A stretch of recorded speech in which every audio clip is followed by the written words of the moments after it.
Hi again, so we're back to Piano Method Level 1A and some nice short videos. These songs are relatively short. This is page 10 at the top. It's called Au Clair de la Lune. It's a French folk song. The instructions at the top talk about recognizing intervals. So the previous, on page 9, we were talking about skips. And before that, we had mentioned steps. And basically, it's the same things, but just giving them more technical terms. So anything that's a step, which means moving from line note to space note to line note, or up or down, but just not skipping any fingers, not skipping any notes, those would be called seconds now, right? Basically, you have two notes. Between them, there's nothing else, so it's called a second, from one note to the next note. A third would just be, just like we said, skips, from one note, skipping a note to the next one. So on the piano, a step would be like from C to D like this. That's a step. Or D to E. These are all steps because you're not skipping any white keys. A skip would just be skipping one white key like this. That's a skip or a third, right? And same thing with this. That's a third. This is a third, right? If it's bigger than that, like this, we'll address that in the next video. You're skipping two notes, covering four, so that's actually a fourth, right? So for now, it's seconds and thirds. All right. So when you're looking at this piece of music, and most of the time when you're reading music, what you're trying to do is identify intervals.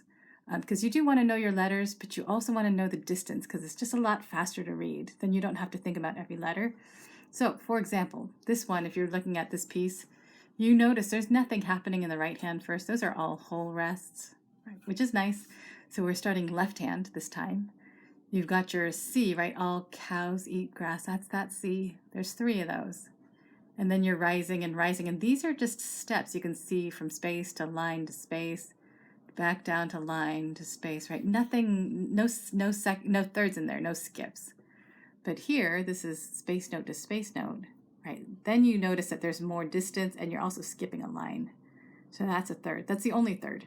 The rest of them are seconds or repeated notes.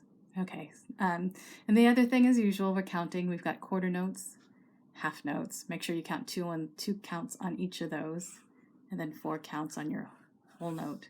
So let's do just left hand, see if that makes sense. Starting with the C, so you're in C position. The first note is this C. Okay, 1, 2, ready, go. C. 1, 2, 4. It's a third. Down. 1, 2, 3, 4. So basically, we're reading up or down.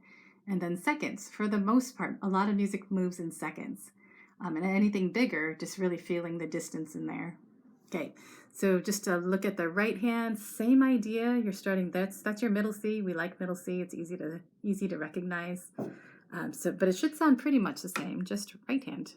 Okay, so right hand line, 1, 2, ready, go. Step, down a step, down to C. Here's your third step. 1, 2, 3, 4. Right, not too bad. Let me stick this up here, and then we'll play the whole thing. Okay, so you've got your right hand here, your left hand here. Left hand starts 1, 2, ready, go. 1, 2, 4. 1, 2, 3. For right hand.